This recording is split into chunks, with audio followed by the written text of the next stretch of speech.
Well, we are remaining on our working page 22, the rectangle tool, and I am going to start our project.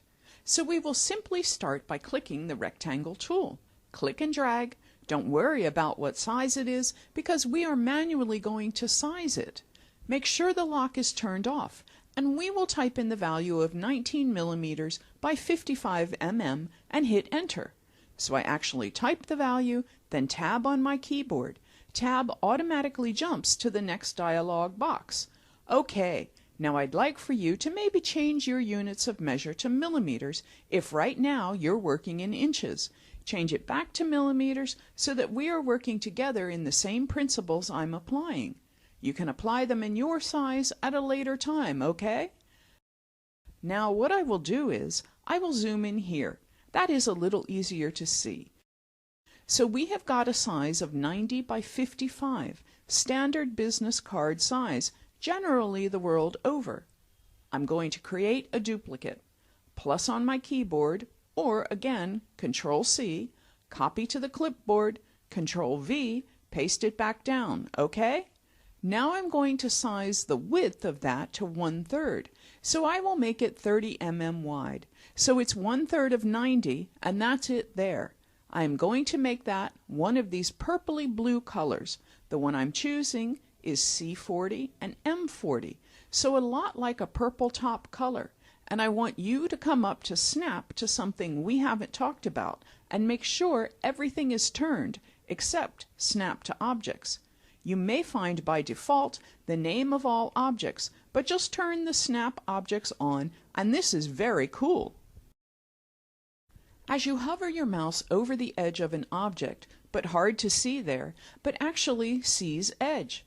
In fact, let me remove that color for a second. As I hover, see how this has edge? Then I get to the middle and it says midpoint. Well, if I click my mouse on the midpoint and drag around, I can lock that edge to the edge of the other object. Keep dragging up, and when it comes to the midpoint, snaps. Can you see that? I will do it again over this side for you. Hover in the midpoint, get there, keep coming down. In a second, midpoint, snap, so it's a perfect locking together of shapes, okay? And again, I will go back to that purple color. Select everything and right-click your mouse. That is, right-click on your mouse. And that will change the outline color. So left-click is always your fill color and right-click is your outline color. Okay, we are going to draw another color now. Finger on Control. This time make sure we draw a perfect square. And we are going to size this to a value of 17 mm. 17. Because it already is a perfect square, hit enter. See how it becomes 17 and 17. Now again with my pick tool, hover in the corner and then snap to the edge. And then come up to the midpoint. Click and midpoint. Plus on the keyboard, create another duplicate, or again the other method, and I'm going to make this one 13 mm. So 13, hit enter, click in that corner there, and snap down to there. Cool. In fact, you know what? Before I do that, what we might do is run in this corner first. So select this rectangle and make sure the lock is off, and I will type in the value 7. I think that will work. Yeah, that looks good. Now let's create a duplicate. Plus, and we will make a duplicate 13. That way I don't have to do it around the corner this time.